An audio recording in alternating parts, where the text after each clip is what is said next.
Okay, what we have here is the relay for the overdrive on an automatic transmission on a Volvo 240. Problem was we're driving along and transmission automatically just suddenly dropped into third gear. A little orange light with an arrow came on the dashboard, which indicates that it's out of overdrive, meaning it's not going to go up into fourth gear. Read up online, and apparently the most common failure point is the relay.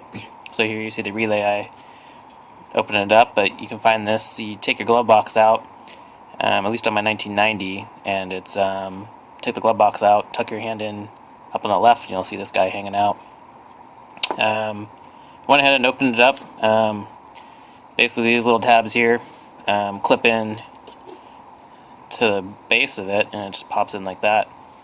And I found it pretty handy to use a heat gun to soften it up a little bit, and then just pry the little tabs out and slide this guy out. I didn't think it would come out that easily, but it actually came out pretty nice. Googled around, and a lot of folks on the forums are saying that these things usually fail. I guess the way the circuit's set up is it's constantly on, so they just take a lot of, unless you switch out of overdrive. So for probably most of the car's life, this thing is always getting current through it, so they wear out pretty frequently.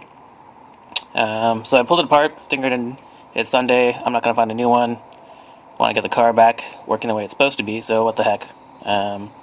Sure enough, open it up, and I don't know how well I can see that, but you'll see some shiny copper stuff down towards the bottom. That was covered in some charred, I don't know what it is, circuit board stuff. Scraped it away with a knife, and you can see that, see if we can get a better look at that. But the copper trace is broken. So, I've never repaired a PCB board before, but I'm going to give it a go. My initial thought was just to flow solder across that connection there, which will probably work. I don't know how well. Maybe it'll just be a temporary solution. Then I thought to see where that circuit goes, and maybe bypassing that little strip. If you look closely at the board, you probably can't see in the camera, but it's quite a bit of trace material all around there, and it gets really thin in that one section. So I'm going to try to do is find a terminal to bypass it with some wire, maybe for a sturdier, temporary, hopefully permanent fix. So I've got my multimeter here set up, checking for continuity. If you go across these two terminals, or the broken ends of the circuit, it's not doing anything. There's no continuity, even though there should be. I think that means the relay is in the open position, or the circuit's in the open position, since the relay isn't powered. But if you go from one end of the brake to following around this area, you can see kind of underneath the epoxy or whatever the green coating is on top of the traces, checking for other terminals, and it looks like this terminal here goes all the way to here. And so what I want to do is find out where this end terminates. I see there's a lot of trace material underneath the green stuff. You probably can't see it too well on the camera, but once you have one of these opened up and on your workbench, you'll see what it looks like. Kind of looks like it goes to this pull of solder here. Let's see. Yep. So, in theory, we could go with just a solid piece of wire from here to here. No, that didn't work. Oh, it's not working because the relay is open because it's not powered up, but if this connects to here, and this connects to here, does it? Then theoretically this can be just bypassed right here, and the circuit will be complete. So that's what we're going to try to do. Let me bust out some wire in my soldering iron, and let's see what happens. Okay, so I cut a piece of wire. I think it's maybe 22, maybe 18 gauge. It's basically the only wire I had around in the shop, but definitely a lot sturdier than the circuit trace, so I think it'll be fine. Cut it probably twice as long as I need to, but I figured it'd just be easier to have more room to work with. Probably can't see, but in the meantime, or while the camera is off, I had to wait for the soldering iron to heat up, and I just tinned each end of the wire. That way it'll make for a nice quick connection. And I'm going to try to land it on this side first. I'm using this handy dandy little magnifying clippy dealie that my girlfriend actually uses to make jewelry. Borrowed that from her stash of gadgets.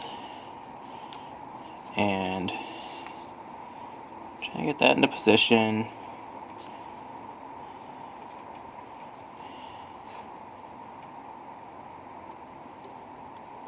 And let's bring it down a little lower.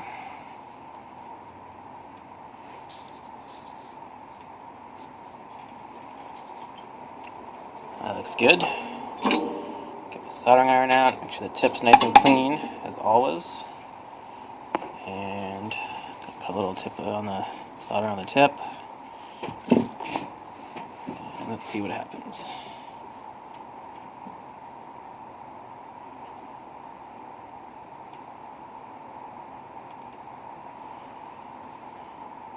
It looks pretty good.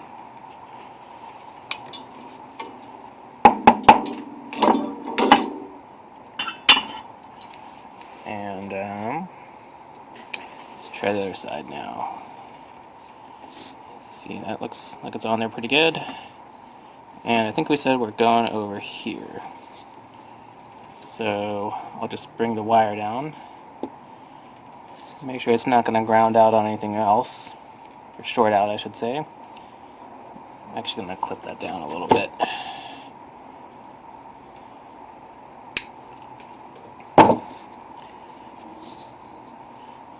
And let's try to make this connection. Let's make it last.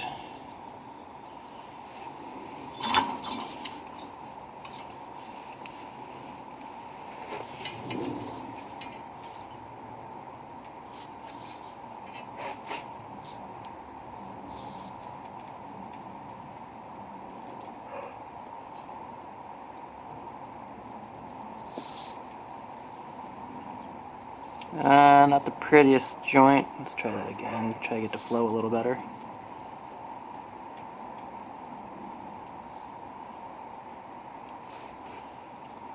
And I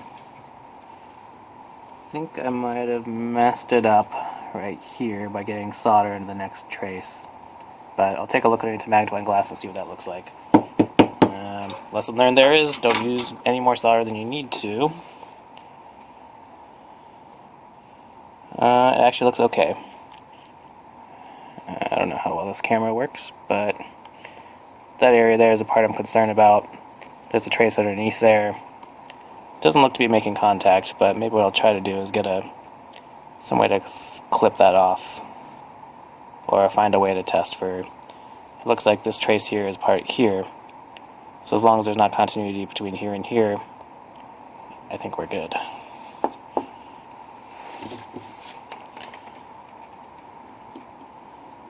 Yep, it's not beeping. We're in good shape.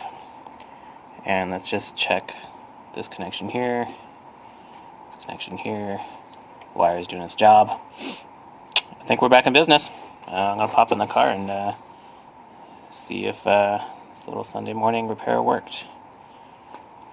And just see how this goes. And didn't pay attention to the orientation on this. But I don't know, like you can actually see a little burn mark inside the relay case. You can't really see that well in the camera, but that brown stuff is probably where that trace burned. So that means it goes this way in there. Fits nice and snug.